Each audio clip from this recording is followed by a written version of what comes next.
کہ ان کو ایک اشکال کا جواب نہ ملنے کی وجہ سے انہوں نے پوری زندگی جو ہے عیش و عشرت میں گزاری۔ جس زمانے کے اندر آدمی کو سدھرنے کا ایک موقع ملتا ہے، سدھرنے کا ایک سنورنے کا ایک سنہرا موقع ملتا ہے، وہ زندگی انہوں نے عیش و عشرت میں گزاری۔ ان صاحب نے اپنا واقعہ بیان کیا کہ کسی غیر مسلم نے ان سے سوال کیا کہ تمہارے جو پروفیٹ تھے، تمہارے جو نبی تھے، انہوں نے 9 شادیاں کی، 9 شادیاں کی اور دوسروں کو 4 پر اکتفا کرنے کا حکم دیا، تو بھلا بتائیے کہ کیسے آخرت کا فکر کرنے والے ہو سکتے ہیں، کیسے آخرت کا فکر کرنے والے ہو سکتے ہیں، اور یہ کیسے نبی ہو سکتے ہیں؟ تو صاحب بیان کرتے ہیں کہ اس واقعے نے مجھے ایسے شک میں ڈالا، ایسے تذبذب میں ڈالا کہ میں آخری زندگی تک میں اسلام کے بارے میں شک کرتا ہی رہا، میں تذبذب میں مبتلا رہا۔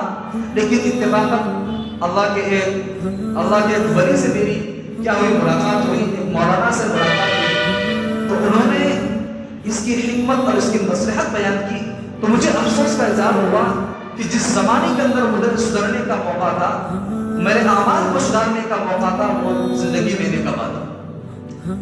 تو وہ آپ کو ہم نے اپنا واقعہ بیان کیا، پھر اس کے بعد انہوں نے اپنی زندگی کے اندر تبدیلی لائی۔ تو آپ مجھے یہ بتائیے کہ عیاشی کی عمر کون سی ہوتی ہے؟ 25 سال یا 50 سال؟ بتائیے 25 سال۔ ہاں 25 سال عیاشی کی عمر نہیں ہوتی ہے، تو اس 25 سال کے اندر آپ نے کس سے نکاح کیا؟ بتائیے کس سے نکاح کیا؟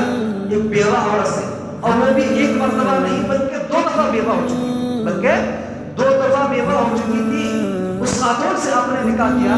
معاشرے کے اندر آپ دیکھ رہے ہیں کہ اگر کوئی 25 سال کا آدمی 40 سال کی یا کنواری لڑکی سے شادی کرنے کے لیے راضی ہو جائے تو گھر والے اس کے پیچھے پڑ جائیں گے، لیکن نبی کریم صلی اللہ علیہ وسلم نے 1 مرتبہ نہیں 2 مرتبہ بیوہ ہو چکی تھی، ان سے آپ نے نکاح کیا۔ حالانکہ عرب کا کلچر جو تھا وہ 10 بیویاں رکھنے کی اجازت دیتا تھا، 10 بیویاں رکھنے کی پرمیشن دیتا تھا۔ پرمیشن کیا بلکہ لوگ آپ کو ترغیب دے رہے تھے کہ آپ جس کو چاہے، جس حسینہ کو چاہے آپ منتخب کر لیں، جس کو چاہے آپ پسند کر لیں، ہم آپ کا ان سے نکاح کر دیں گے، لیکن آپ کو اپنے مشن سے رکھنا ہوگا۔ تو نبی کریم صلی اللہ علیہ وسلم نے جواب دیا کہ ایک ہاتھ میں اگر سونا رکھ دیا جائے، چاند رکھ دیا جائے، اور دوسرے ہاتھ میں سورج رکھ دیا جائے، پھر بھی میں اپنے مشن سے پیچھے بالکل نہیں ہٹ سکتا۔ حضور صلی اللہ علیہ وسلم نے دونوں کو جواب دے دیا، کیونکہ نبی کریم صلی اللہ علیہ وسلم عیش پرستی کے لیے نہیں آئے تھے، بلکہ لوگوں کو تعلیم دلانے کے واسطے آئے تھے، لوگوں کے لیے رحمت بن کر آئے تھے۔ تو حضرت عائشہ رضی اللہ عنہا فرماتی ہیں کہ آپ صلی اللہ علیہ وسلم کی جتنی بیویاں تھیں ان پر مجھے کسی پر رشک نہیں آتا تھا۔ تو آپ صلی اللہ علیہ وسلم نے حضرت خدیجہ کے ساتھ، یعنی جو جوانی کی عمر ہوتی ہے 25 سے لے کر 50 سال تک، تو یہ بھرپور جو جوانی کا جو عمر ہوتی ہے، تو آپ صلی اللہ علیہ وسلم نے 15 سال اسی بیوہ عورت خاتون کے ساتھ آپ نے گزار دیا۔ حالانکہ آپ صلی اللہ علیہ وسلم اس عمر کے اندر غرفان شباب پر تھے، پھر بھی آپ نے ایک بیوہ عورت کے ساتھ اپنی زندگی گزار دی۔ اس سے صاف پتہ چلتا ہے کہ آپ صلی اللہ علیہ وسلم کی مزاج میں عیش و عشرت نہیں تھا، آپ کی مزاج میں عیش و عشرت نہیں تھا۔ بہت سارے وہاں عرب کا کلچر یہی تھا کہ 10 بیویاں رکھنے کا تھا، لیکن اسلام نے آ کر اس پر بینڈ لگا دی، اس پر پابندی لگا دی۔ بہت سارے صحابہ نے 10 بیویاں کر رکھی تھی، لیکن جب اسلام لے کر آئے تو آپ صلی اللہ علیہ وسلم نے کہا صرف 4 بیویاں۔ تو حضرت عائشہ رضی اللہ عنہا فرماتی ہے کہ نبی کریم صلی اللہ علیہ وسلم کی جتنی بیویاں تھیں مجھے کسی پر رشک نہیں آتا تھا سوائے حضرت خدیجہ رضی اللہ عنہا۔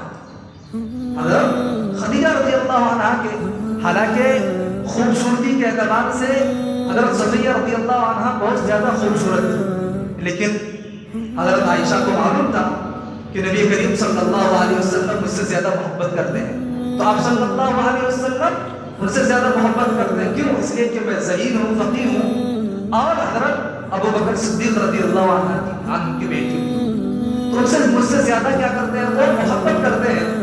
تو اس لیے مجھے کسی بیوی پر رشک نہیں آتا تھا۔ اگر عیش پرست آدمی ہوتا تو وہ کس سے صرف عیش پرست جو آدمی ہوتا ہے صرف خوبصورتی کو دیکھتا ہے، وہ کوالٹیز اور صفات کو نہیں دیکھتا۔ طریقہ ہے. لیکن مجھے جو رشک آتا تھا وہ حضرت خدیجہ رضی اللہ عنہا پر رشک آتا تھا کہ آپ صلی اللہ علیہ وسلم برابر حضرت خدیجہ رضی اللہ عنہا کا تذکرہ کرتے رہے.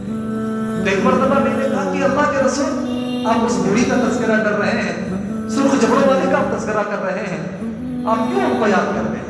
تو آپ صلی اللہ علیہ وسلم نے جواب دیا کہ اے عائشہ, مجھے انہوں نے میرا اس وقت ساتھ دیا جبکہ میری قوم نے مجھے دھکار دیا, مجھے الگ تھلگ کر دیا تھا, تو اس وقت انہوں نے میرا ساتھ دیا اور اللہ تبارک و تعالیٰ نے ان کے بدن سے مجھے اولاد دی, ان کے بدن سے مجھے اولاد دی ہے, اس لیے میں ان سے زیادہ کیا کرتا ہوں, محبت کرتا ہوں. تو یہ دیکھیے, تو محبت کرنے کی جو وجہ تھی وہ کیا تھی؟ کوالٹیز اور صفات کو دیکھ کر.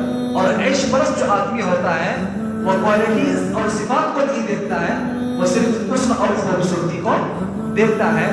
تو حضرت عائشہ رضی اللہ عنہ, اور جب آپ کی بھرپور جوانی تھی اس عمر میں آپ نے بیویاں زیادہ نہیں رکھی, بلکہ ہجرت کے بعد آپ نے دھڑوں تک شادی کرنا شروع کیے اور آپ نے 9 بیویاں رکھی. کیونکہ ہجرت کے بعد جو اسلام کے تفصیلی احکامات نازل ہونا شروع ہوئے تھے, اس سے پہلے اسلام کے تفصیلی احکامات نازل نہیں ہو رہے تھے. تو آپ صلی اللہ علیہ وسلم نے جو 9 بیویاں رکھی اپنی ذاتی خواہش کی وجہ سے نہیں رکھی, خواہش پرستی کی وجہ سے نہیں رکھی, بلکہ آپ صلی اللہ علیہ وسلم نے جو 9 بیویاں رکھی وہ کس وجہ سے رکھی؟ اسلام کے حکم کی وجہ سے, دوسروں کو تعلیم دلانے کے واسطے, تاکہ بعد میں چل کر جب میری امتی, بعد میں جو لوگ آئے وہ اس سے سبق حاصل کریں کہ بیوہ لوگوں کو کس طریقے سے آباد کرنا ہے. تو اس لیے تو اسلام کے حکم کی وجہ سے آپ نے نکاح کیا تھا.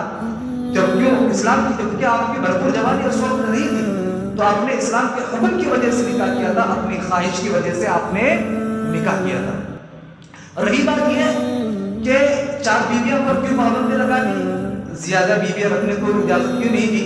تو اس کا جواب یہ ہے کہ بیویاں رکھنا صرف آسان کام نہیں ہے, بلکہ بیویوں کو حقوق بھی ادا کرنا ہے. اگر اس زمانے کے مالدار لوگ ہوتے تو کیا کرتے, وہ اپنے لیے کیا کرتے, 10 بیویاں 15 بیویاں رکھ لیتے, 10 بیویاں رکھ لیتے. اور یہ لڑکیاں تھوڑی یہ برساتی میڈک کی طرح دھڑا کر پیدا ہو رہی نہیں, بلکہ ایک حساب سے پیدا ہو رہی ہے. تو اس لیے آپ صلی اللہ علیہ وسلم کے پاس بھرپور کیا تھی, 10 جنت